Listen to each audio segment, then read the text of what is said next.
Oh, it is always awesome to be with you every time. Hallelujah. I trust that the blessed Holy Spirit will bless us today. Father, we surrender our lives to your hands and we ask for your blessings for this minute. In the name of Jesus. Amen. We started a topic in the last 2 episodes of this ministration, and we call it Surviving Satanic Onslaughts. Taking our text from the book of 1 Peter chapter 5 and in verse 8. And we were examining a very interesting story of the woman caught in adultery by the Pharisees and the scribes that was brought to Jesus in the book of John chapter 8 verse 1 to 11. Already we've seen 6 different points which I called wisdom, strategic wisdom for surviving satanic onslaughts. Today we are still taking the journey further. I'm going to be giving us 4 additional secrets today, or 4 additional wisdom to survive satanic onslaughts. I refer you to the previous episode in case you have not listened to them. I'm sure they will be a blessing to you. Today, our first point or first wisdom is the fact that God goes silent most times to finger out his mercy. Yes, we're still on the finger of God. It's interesting in that story that Jesus, while the Pharisees and the scribes were accusing him to kill that woman with their stones, he was busy with his finger. We've already seen 3 different points on this finger of Jesus. Still on this finger this day, the Holy Spirit made me to understand that most times when God goes silent, he goes silent to finger out his mercy. That finger is not only referring us to the written word, that finger is not just writing things on our behalf. That finger that Jesus was using to write on the floor was actually busy fingering out his mercy for that woman. It's so interesting what the Bible says about that same finger in Leviticus chapter 8 and in verse 15. He said, and he slew it, and Moses took the blood and put it upon the horn of the altar round about with his finger. To do what? And purify the altar, and poured the blood at the bottom of the altar, and sanctified it to make reconciliation. 3 vital ingredients there: the blood, the altar, and the finger. In the absence of the finger, the job is not complete. The same thing you will see in the same book of Leviticus chapter 16 and verse 14 also made us to understand that the importance of the finger in the purification and the fingering out of God's mercy. So when Jesus was using his finger to write on the floor, he wasn't just referring to the commandment alone or just writing for show.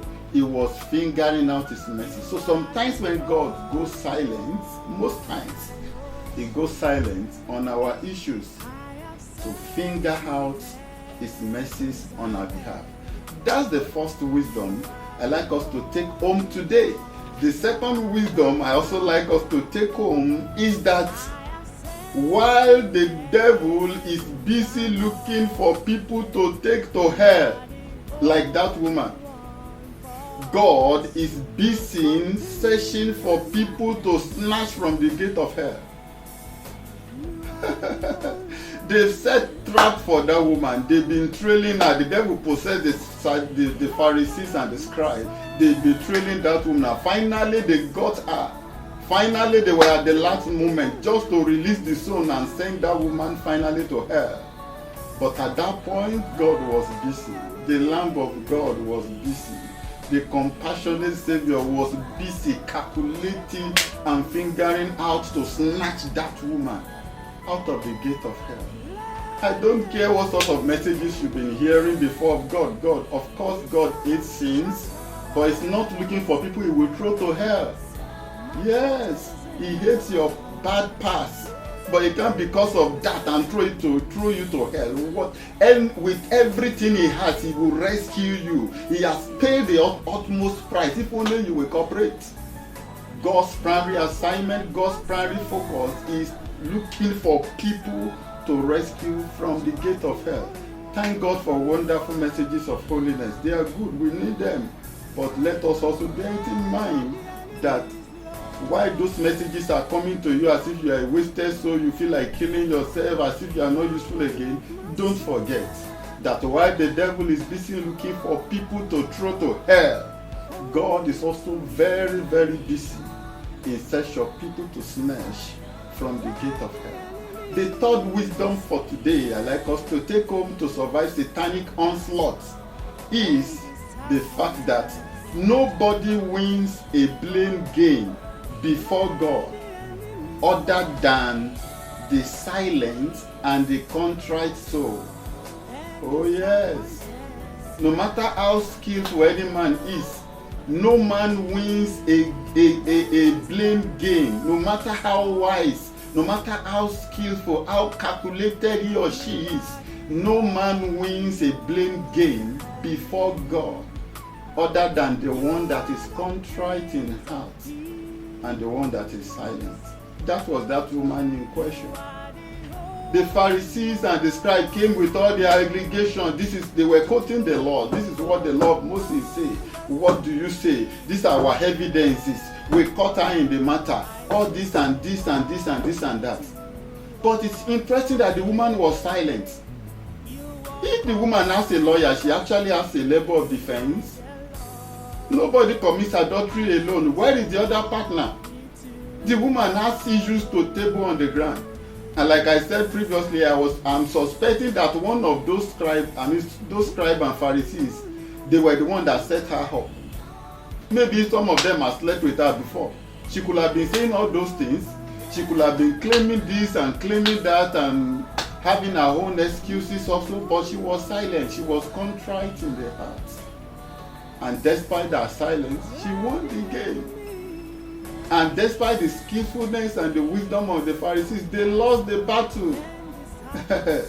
Nobody wins a blame game before God except the silent and the contrite. Jesus also told us a very similar story in the book of Luke chapter 18 and verse 10 downward about the publican and this same Pharisee. They are always very skillful in blaming others.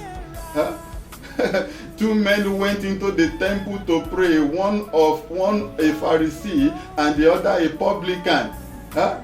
The Pharisee stood and prayed thus with himself, God, I thank thee that I am not as the other, an extortioner, unjust, adulterer. The publican began to condemn the other. But if you follow that story, the Pharisee was not justified. So please let's know this fact, that nobody wins a blame game before God other than the silent and the contrite. Finally today, the last point I want to give you to know, which is the last wisdom for today, is the fact that the end product of every divine calculation is the justification and the vindication of the contrite and the repentant. That is the end product of every divine calculation. Jesus was there calculating. He was there scrambling. What do I do? How do I rescue this woman? Even though it took some level of time, but the end product of it was go and sin no more. If no man condemn you, neither do I. Go and sin no. That's the end product. I don't care how much the enemy has accused you or how much long it has taken God, you think it has taken God to intervene in your matter. Please, if you forget everything, don't forget the fact that the end product of every divine calculation is the justification and the vindication of the silent the repentant and the contrite at heart. So please repent from your sins, be close to God, don't justify yourself, just lay hold on His mercy, and He will see you through.